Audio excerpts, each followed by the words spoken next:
Howdy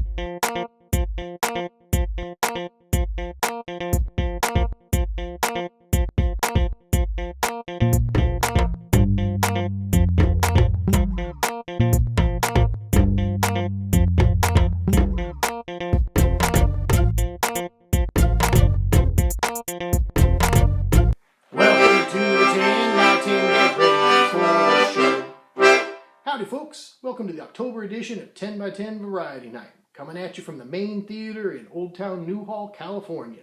Still the first Thursday of every month, and in these times of social distancing, still virtual. I'm Squeezebox Sam, member of the band Grit. We've been the house music for the 2020 10 by 10 season, and we thank you for having us out. Seeing as how it's been Halloween in the department stores since July, we've decided we share some holiday music with you this evening. Now keep in mind that holiday tunes always sound a little rusty because, well, you only play them once a year, and you feel mighty silly rehearsing a holiday tune in August. But tonight we're going to give you the Monster Mash Waltz. Let's get Grit on in here to help us out. Hope you enjoy it.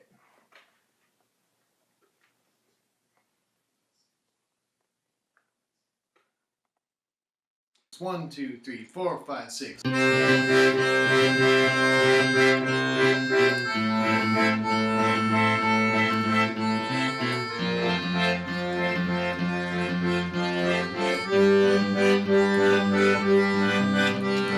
Working in my lab late one night, my eyes beheld an eerie sight as my monster from the slab began to rise, and suddenly, to my surprise, it did the mash. It did the monster mash. It did the mash. It was a graveyard smash. It did the mash. It caught on in a flash. It did the mash.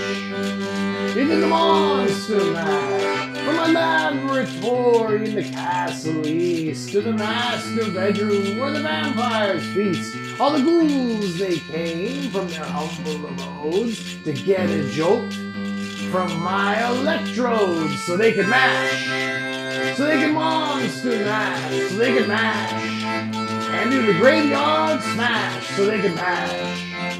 They caught on in a flash, they did the mash, they did the monster mash.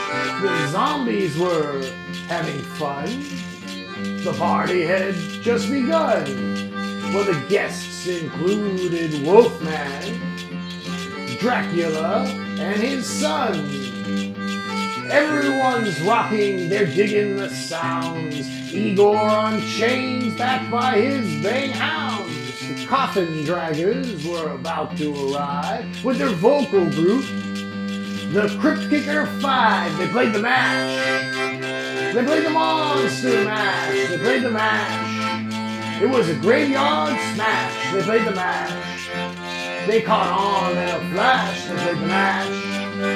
They played the monster mash. Out from his coffin, Drax's voice did ring. Seems he was troubled by just one thing.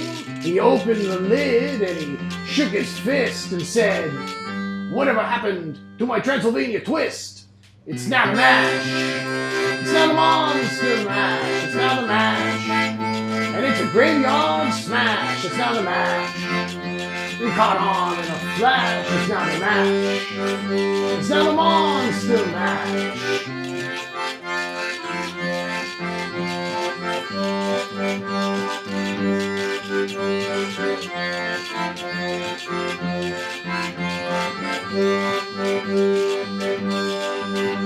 Now everything's cool, Drax a part of the band, and the monster mash, it's the hit of the land.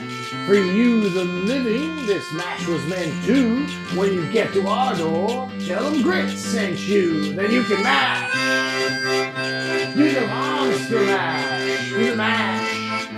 It's a graveyard smash, do the mash. You'll catch on in a flash, and do the mash. Do the monster mash.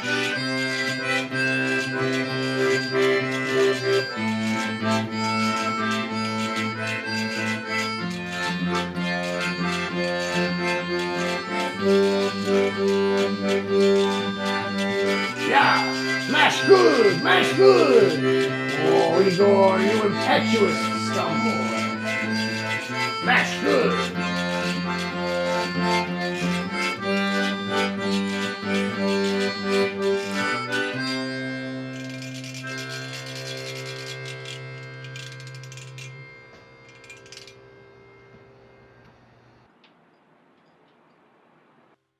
Thank you very much, Grit.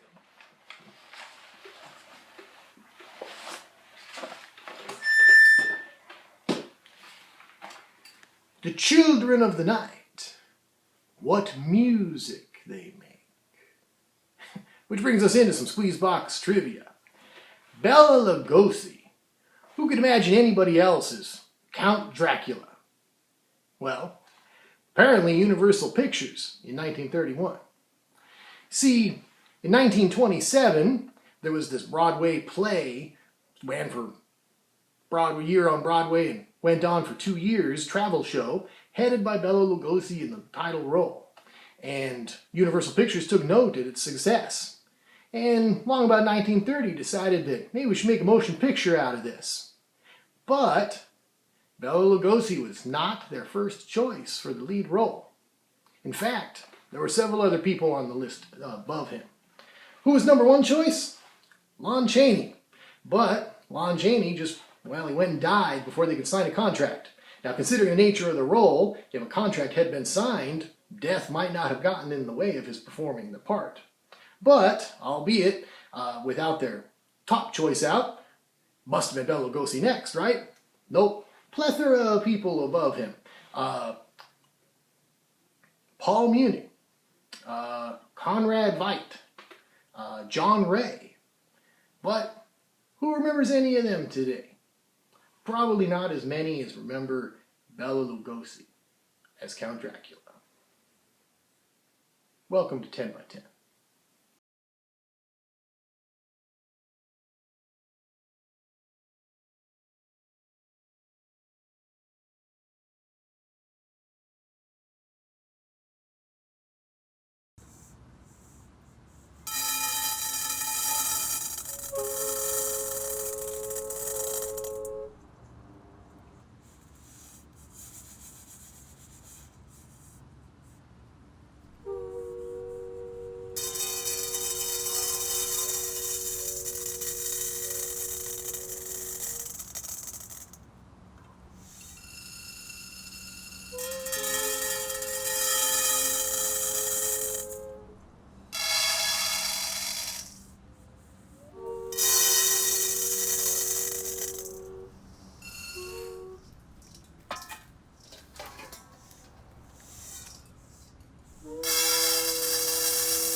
Parody.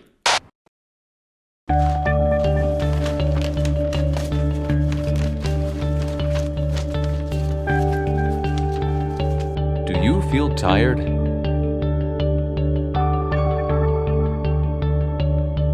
Have trouble concentrating? Feel irritable all the time? Then maybe Zantraxinoid is right for you.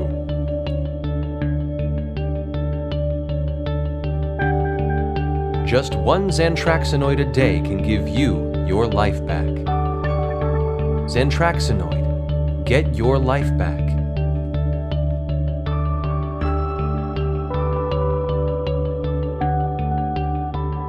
Side effects may include dry mouth,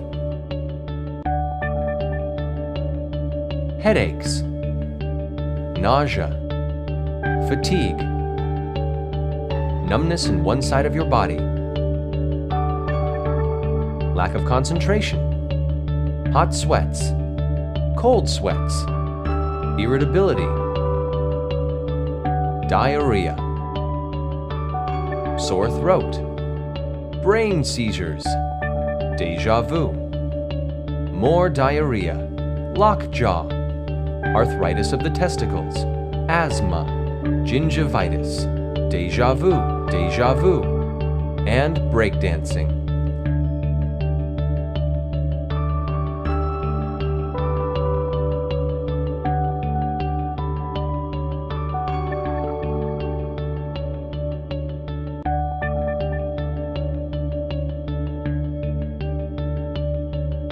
Zantraxinoid, get your life back.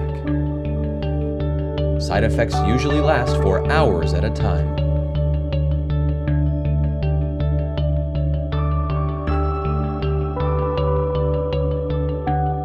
Zantraxinoid, get your life back.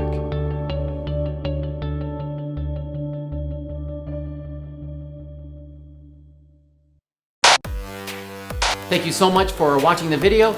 Please like and subscribe to Channel Surfing Studios. We would love to hear from you. Thanks again, and surf's up.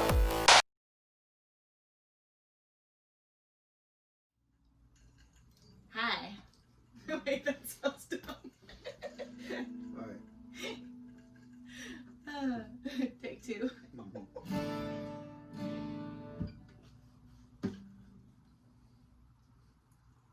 Hi guys.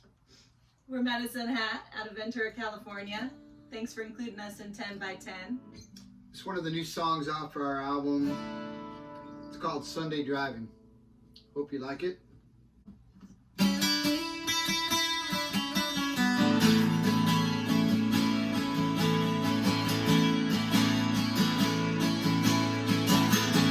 Left for California on a Monday.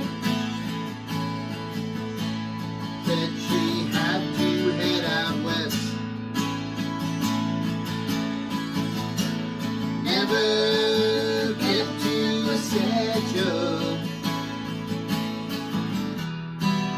Yeah, but she's trying her best.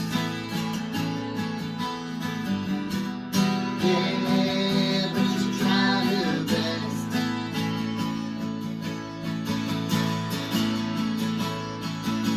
It was Sunday driving on a Tuesday afternoon.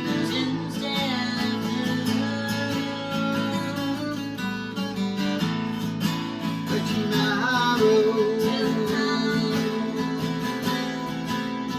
always comes too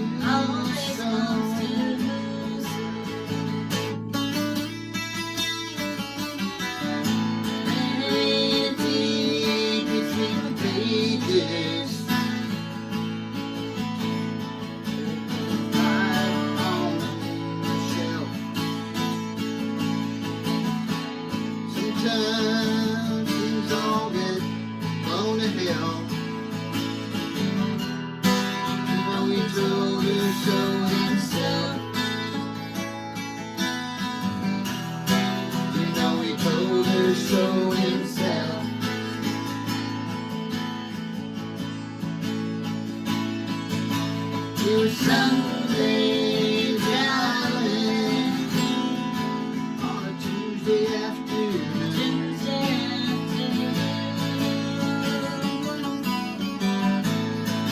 But tomorrow always comes too soon. It was Sunday driving on a Tuesday afternoon.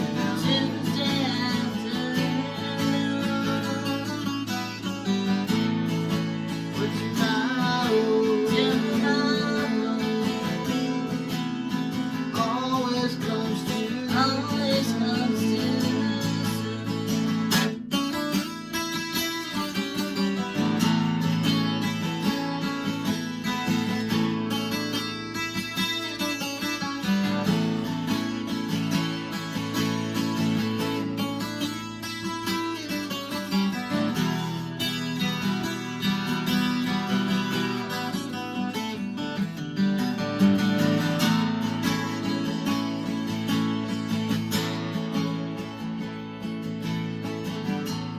Wednesday, found her lying. She parked her car outside the door. Curtains fell behind her. She let it all fall to the floor. She let it all fall to the floor.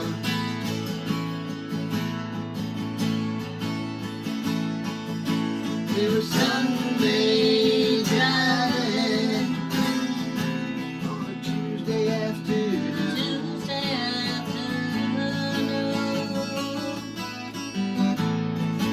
But tomorrow always comes too soon.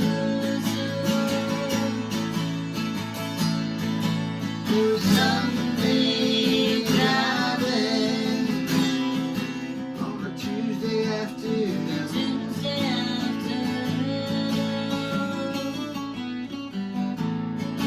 But tomorrow always comes too soon.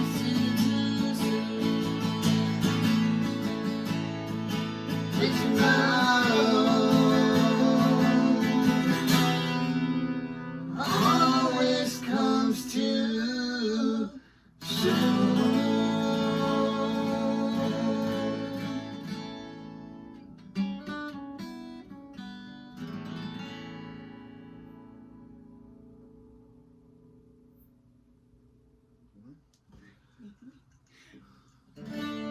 All right, this one's called Lady Sierra. About being in love with the mountains.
There's so many fucking... It's so close.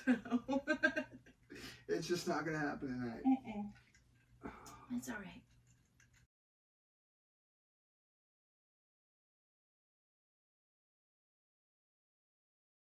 Hello, my name is Erica Blumfield, and I'm very happy to be sharing a story with you all. I am an elementary school teacher and tutor, and I love my job. It's a calling. But on this one particular day, I really didn't feel like going into work. I had received a call from my best friend from high school informing me that a mutual friend of ours had died suddenly of a massive heart attack. He was only 40 years old, and he left behind a wife and 2 young children. And I was a mess of emotions. I was in shock. I was sad. I was angry at the injustice of it all. But it was time for me to go to work, and bills had to be paid, and rent had to be paid, and I had a new tutoring student coming in that day, so a sick day was out of the question. I was standing in the doorway of my classroom when I saw this little peanut of a girl skipping down the hallway. A happy sight, a child skipping, so carefree, so unburdened. She stopped when she saw me, and she looked up and she said exuberantly and proudly, "Hi, my name is Anna." And I said, "Hi, my name is Erica." She was 10, but she looked more like 8, and she had thin skin, the kind you can see veins through, and these big ears that jutted out from the side of her face, but she'll grow into them, and straggly long hair. Anna was very eager to start our lesson. Most kids try to stall. We were going to be learning language arts. We would read and write and work on comprehension and vocabulary. I had brought in a reading passage about Wilma Goldine Rudolph, the Olympic sprinter who in the 1960s won Olympic gold medals, 3 of them. Now, Rudolph had contracted polio as a child and had paralysis in one of her legs. As we read, Anna kept stopping, asking, "What's this word mean?" or "What's that word mean?" And while we were reading about Rudolph, I stopped and I said, "I really admire her determination." And Anna looked at me and she said, "Determination. I know, I've heard that word before and I know what it means, but what does it exactly mean?" And I explained, it means that you never give up. No matter how hard the challenge you face is, you keep on working for your goal. Like Wilma Goldine Rudolph, she kept working. She overcame having paralysis in her leg to become an Olympian. And Anna said, "Wow." And then I saw her mood shift and she grew very quiet. And then after a few moments, she looked up at me and she said, "Teacher, can I tell you something?" And I said, "Sure, Anna, you can tell me anything." She said, "You know, I have a disease and I almost died, but my mother gave me half her liver and I survived." And I immediately felt tears welling up in my eyes. And I thought, don't cry, Erica. You are the adult. She is the child. You are the teacher. She is the student. You're there to keep her safe. And then Anna, in her upbeat, cheerful way, launched into everything that she had to go through in the hospital, the needles she was pricked with and prodded with, tubes that were put down her throat. But she told it in her upbeat, carefree way without a trace of complaint. And then she told me about her friend on the ward who had survived. And then she told me about a friend on her ward who didn't survive, another friend who survived, but was only gonna live till she was like 20. My dad told me that. I don't know why he had to tell me that. When he told me that, I was like, Dad, why did you have to tell me that? And I knew he wanted to prepare her for the inevitability that was to come. And again, I was a mess of emotions, angry, confused, sad. Here was an innocent child who had to go through all of this difficulty. And then Anna said, Teacher, do you believe in heaven? Which at the time I didn't. But I don't like to lie to my students. And so I thought, and what came to me was this time I had visited the LA Broad Museum and an installation called the Infinity Room. And I explained, Anna, it was incredible. You walk into this small box-like room and you're all alone, and it was pitch black. And at first I was really scared, but then suddenly these white lights came on and they were twinkling all around me, and I was surrounded by all these mirrors, and my reflection was getting smaller and smaller and smaller until I was one of those lights that I was entirely ensconced in. And she stopped me and she said, ensconced?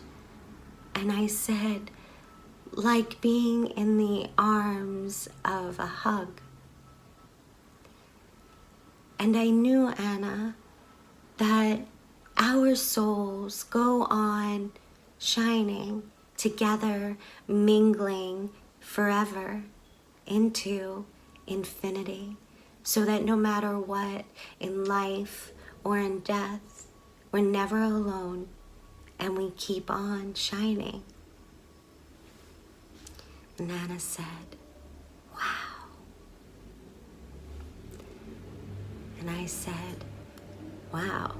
And she said, thank goodness. And I said, thank goodness.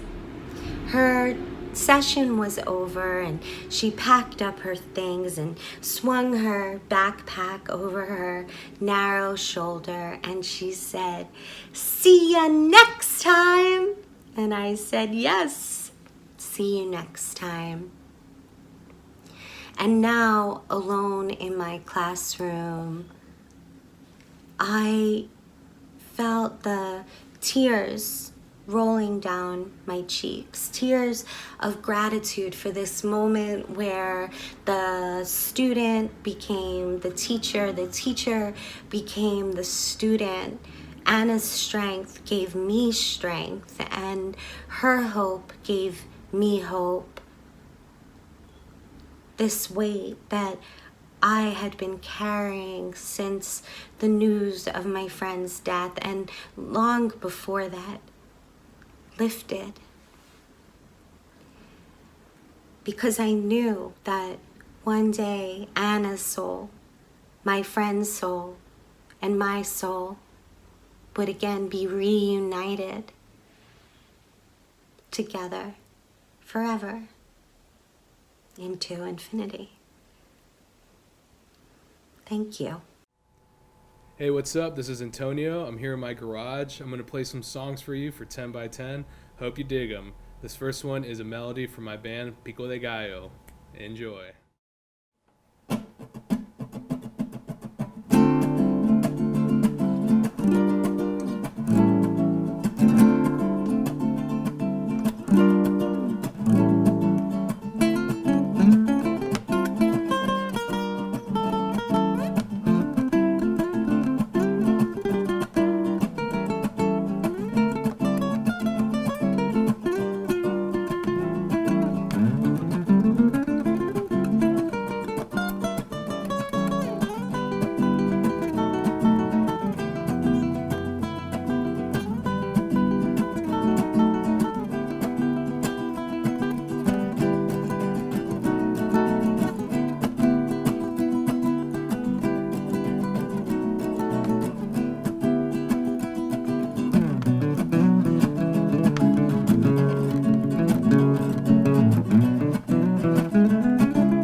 All right, this is the last song. Thanks for hanging out with me in my garage. It's been a lot of fun, and I hope you enjoy the rest of the show.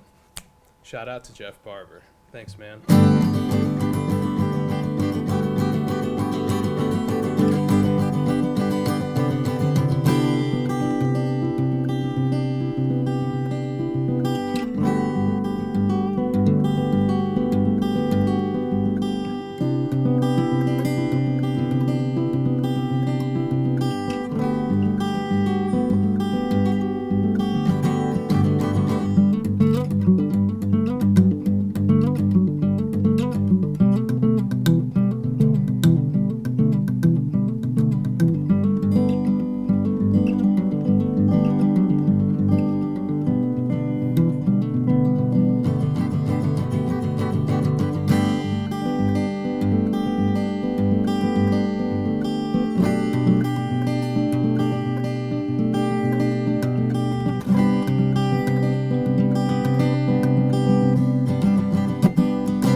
Thanks again, the Maine and Newhall. Thanks again, 10 by 10. Oh, see you next time.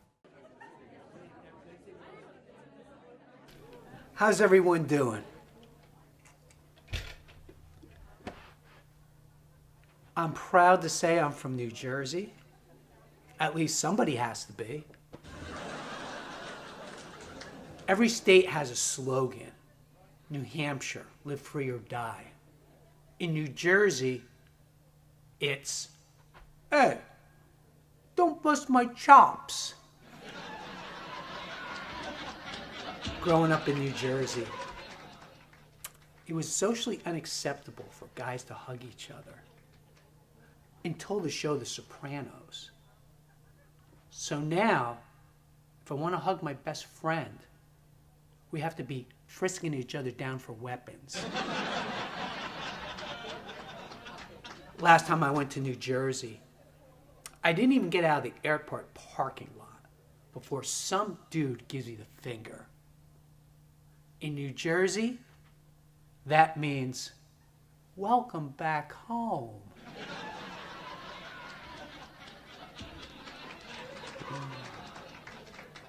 If I had to describe New Jersey in 2 words, bowling alleys. I respect bowling as a sport because it's the only sport that requires a fully stocked bar. They'll throw you out for drinking ginger ale. They're strict with their rules. You bowl a perfect 300, besides inspecting the lanes, they immediately test your blood alcohol to make sure you're over the legal limit.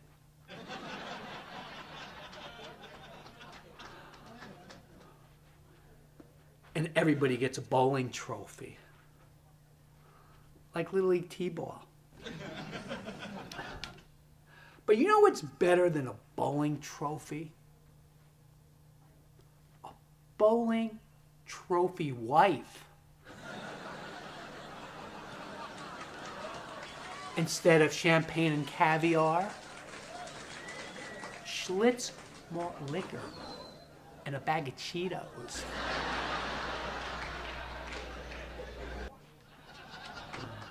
My brother Bob, he married a bowling trophy wife, Bertha. Now, she was very classy because she owned her own bowling shoes. Size 10.5. Men's.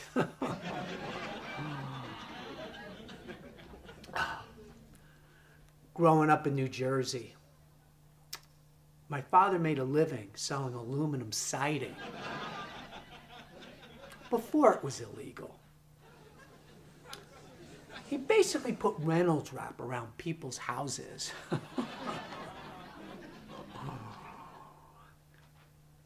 What a great idea. Why not make it hotter in the summer?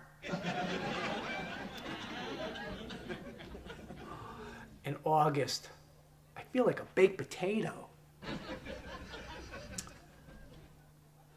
To increase his profits, he started selling recycled aluminum siding. In the summertime, make your house smell like a tuna casserole. He wanted to become a one-stop shop. Roofing, siding, and economy graveyard sites. Irregular sizes. His slogan, for little people, a little price.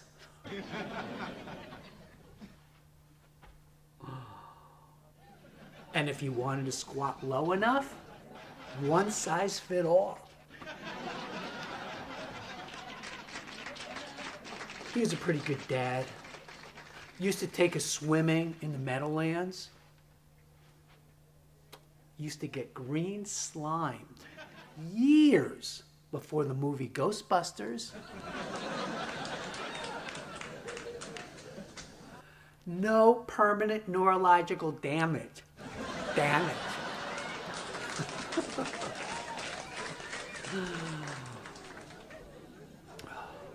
I was reminiscing about high school.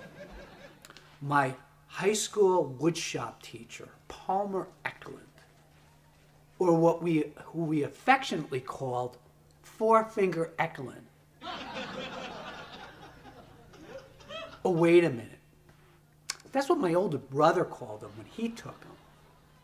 By the time I had him, he was known as Two-Finger Eklund. Was not the best guy to be pointing out the safety features of a bandsaw.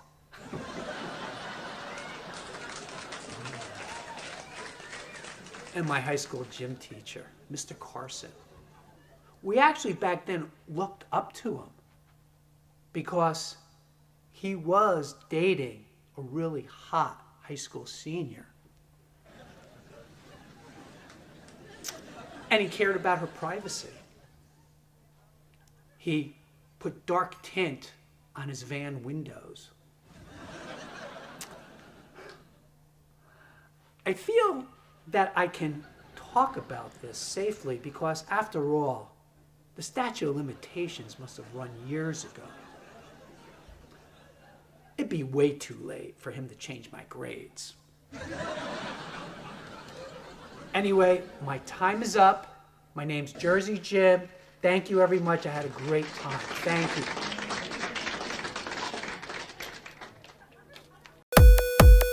Sketch. That's ridiculous. It's not. I'm sorry, it's true. It's not. Is something wrong with the food? No. She wants to break up with me because I'm a bad kisser. It's true. It's not true. Kissing is very subjective. That's what I said, but what if she's the bad kisser? You need to take the kissing test. Wine?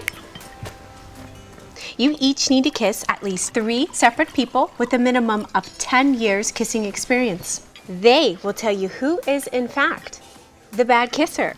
Let's do it. What? No. What are you afraid of? Nothing. Okay then, let's do it. Oh.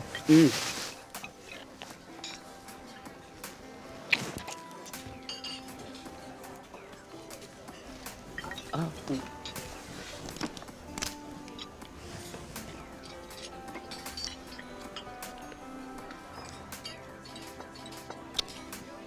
I'll get the second person.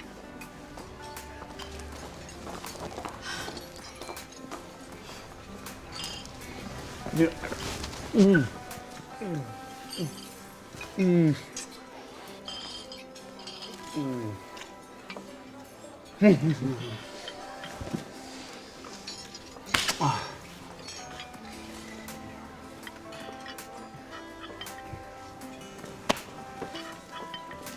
Hmm.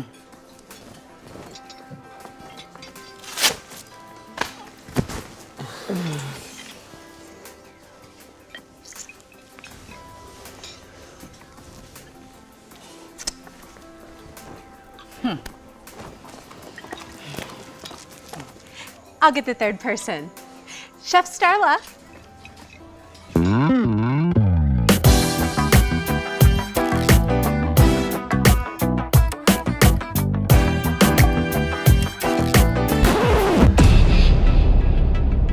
No, two people is more than enough. Look at your face. You're happy. Obviously, I'm the best kisser. Sir, you are the bad kisser. I agree. I'm not.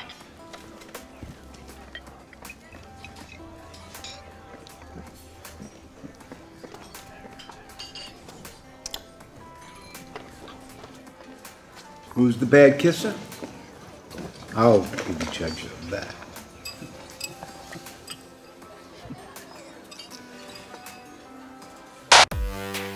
Thank you so much for watching the video. Please like and subscribe to Channel Surfing Studios. We would love to hear from you. Thanks again, and surf's up.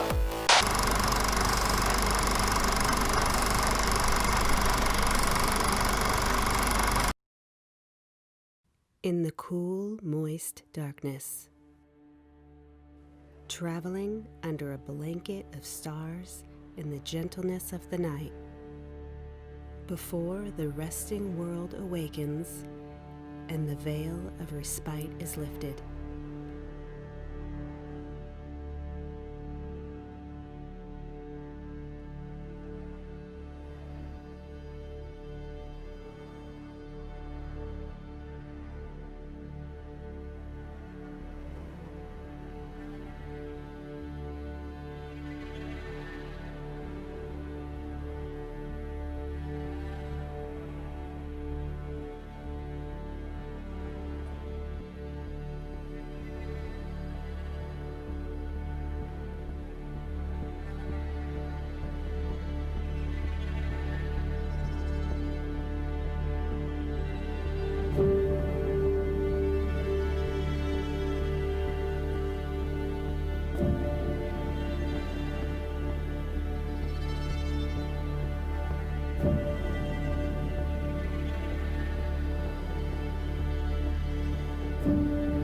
Gliding and foraging across the land. A series of movements. An algorithm for survival.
Guided by two celestial spheres,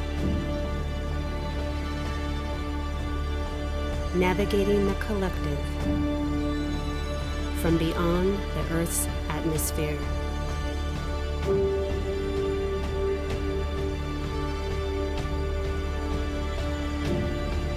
Chasing time and nourishing the weary wandering until the sun outshines the moon.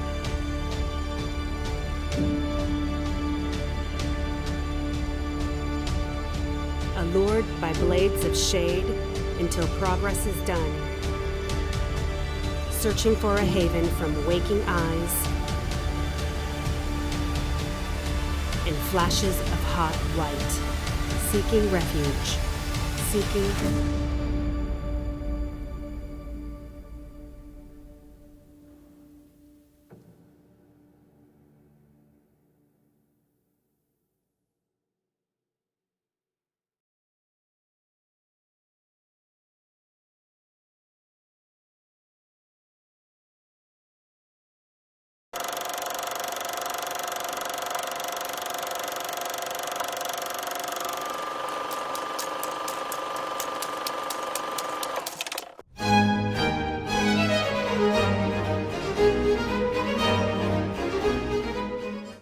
Greetings and salutations to you all. My name is Professor D.R. Schreiber, Professor of Natural Philosophy, presenter of experimental conjuring, and exhibitor of legerdemain, which means I am a magician.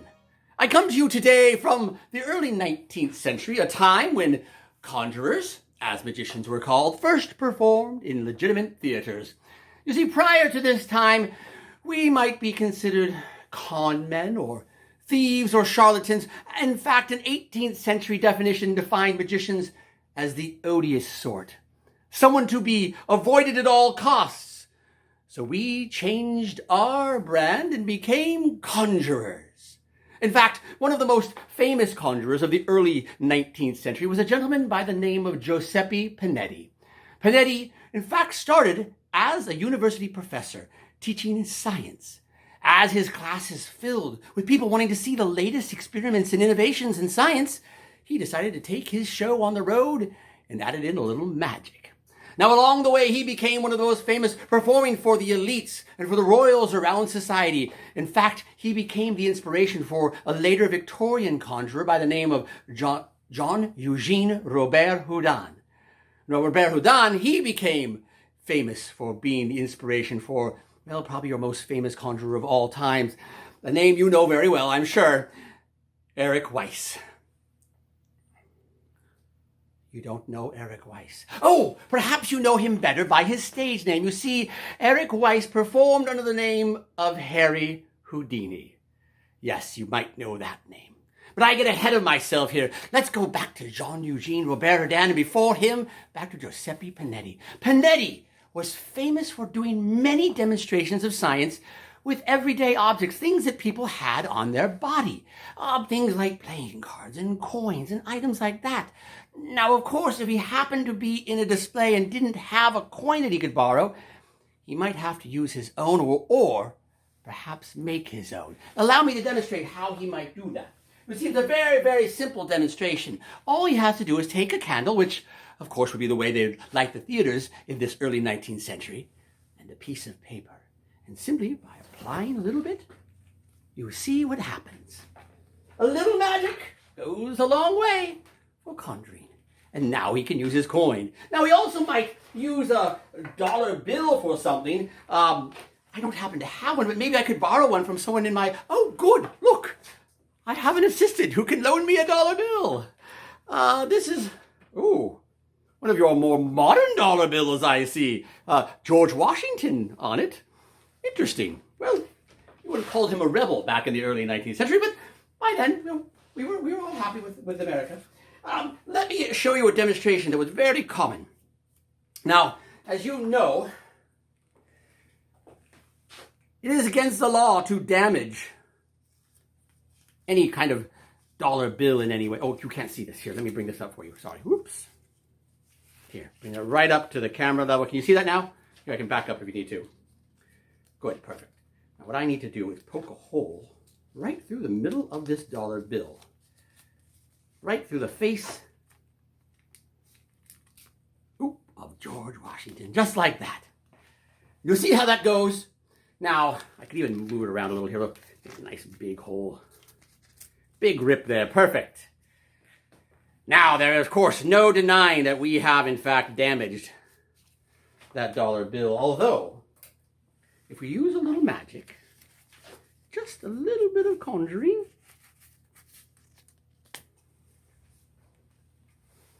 George's face should be restored back to his beautiful self. Just another demonstration of ways that conjurers might use items that they would borrow. Now, one of the most common items that people would be carrying on them at all times would be playing cards. That is, in fact, true. You see, 18th century playing cards were slightly different than our modern. Here is a reproduction 18th, early 19th century deck of playing cards. You see, recognizable. You see all of the different suits, the queens, the kings, the hearts, the clubs, the diamonds. One of the big differences, of course, you'll see no numbers on the cards. There are, of course, 1, 2, 3, 4 of the spades, but there's no numbers because most people in the 19th century, early 19th century, could not read, so they don't need to write the number. They just count 1, 2, 3, 4. Now, Panetti was known for this demonstration that I'm about to show you. Let me show you a nice etching. This is Panetti performing this in 1799. This was probably his most favorite and most famous, although he always had difficulty performing this because it didn't always work. We're going to try it today and see if it does. Now, since you're not here to pick the card, I'm going to have to call upon my assistant to help me. Would you be able to help me on this? Perfect. Now, I could have you just put the cards up this way and you could pick the cards. Well, here, oops, when the card is backwards. Have you pick a card like this, but of course, you wouldn't trust because I can see in the video screen. So I'll just do it this way instead, make it a little bit more fair.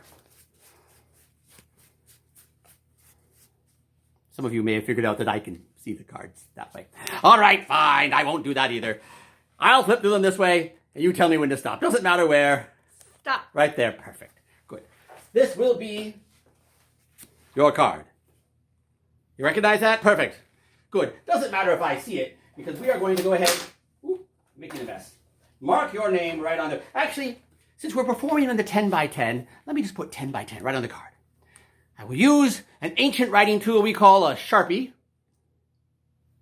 It's not ancient at all, but it works very well for writing on cards. 10 by 10. Clearly onto the card. That way there's only one card within this deck with that number on it. 10 by 10. Got it? Perfect. Good. Place your card right back here on top for a moment. And then we will shuffle your card into the middle of the deck. Throw one on the floor. Perfect. Now your card is lost somewhere into the deck. Now we need our next device. This is a percussion cap pistol, circa 1812. This is the difficult part of the trick. Usually I have an assistant right here to help me with this, and I hand them the percussion cap pistol, and they're the ones who fire the gun. This is what I get to do tonight. So, if you will, oblige me to try to do this by myself. It makes it a little more difficult, but let's see if this works. All right, let's go ahead and take aim over this direction. We'll aim right around here. This is not an easy thing to do. Don't pull my hammer back. And I'll explain to you what I will do. Count to 3. 1, 2, 3. On the third count, I will pull the trigger, throw the cards in the air, and shoot your selected card out of the air. This is more of a feat of skill than it is magic, but let's see how I do. On the count of 3. Ready? 1, 2, 3.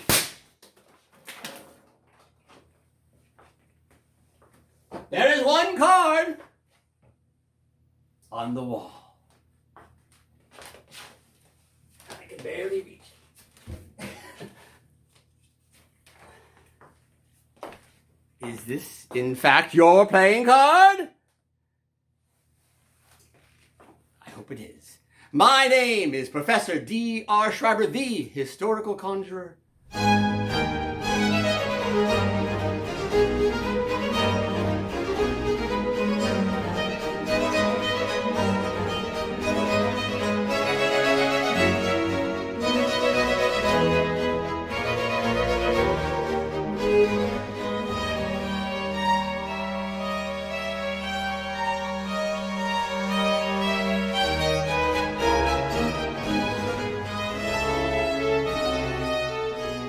the doctor, the dentist, I use the word doctor loosely.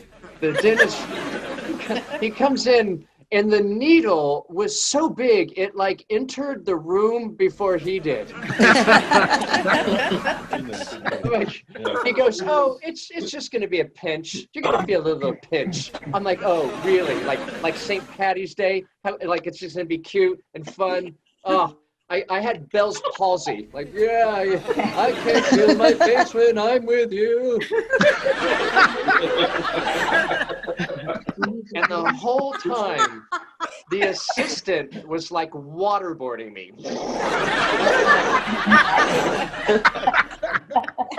He's like, tell me your secrets. I haven't lost since the last time you did it. So I go to swallow, and the Novocaine closed up my throat, and then the epinephrine got to my heart, and the last thing I remember was grabbing chest hair. It's the first time you heard the dentist scream.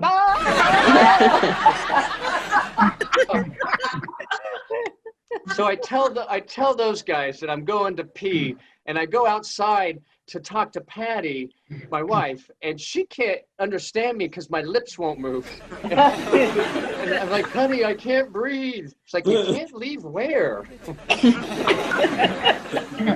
She goes, who is this?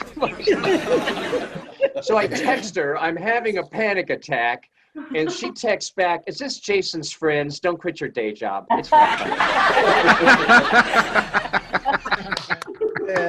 Yeah. Yeah, yay for Patty. Poor Patty, as she's more commonly referred to. What she did tell me was to use my essential oils, which I do use, not the point.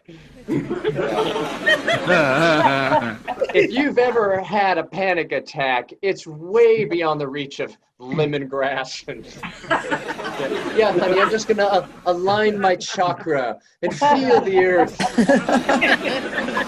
The whole time I'm like, I should have called my mom more. We took a picnic to the beach, and it sounded like a good idea, but y'all ever tried to picnic at the beach? Oh, the seagulls come at you like you owe them money. Like they've been waiting for you. They come bloodshot eyes. You got the bread, man. And then I kind of turned my back to him a little bit, and the guy, he called for backup. Like 6 of them. Our napkins are blown away. Alfred Hitchcock walks by.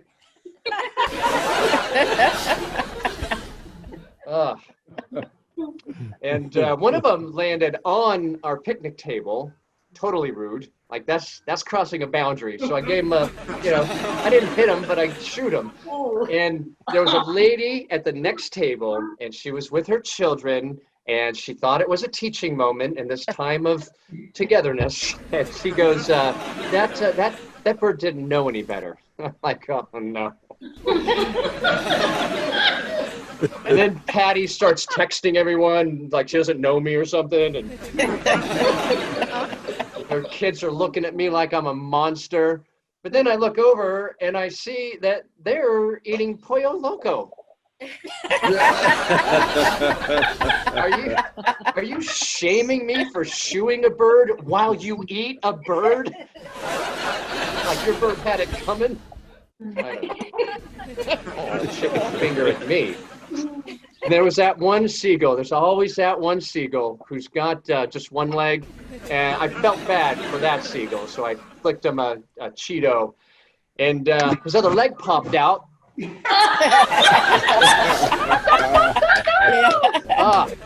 all the same, I tell you.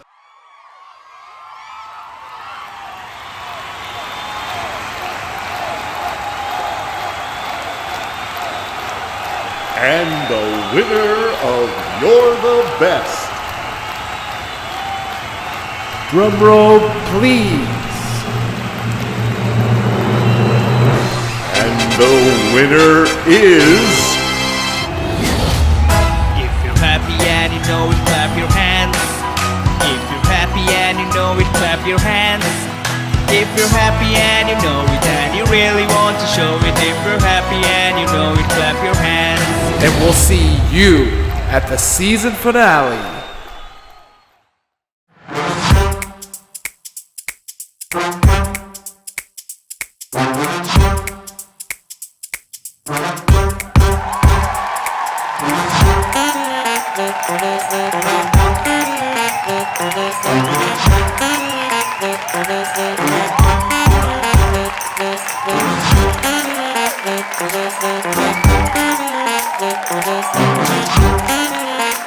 Thank you.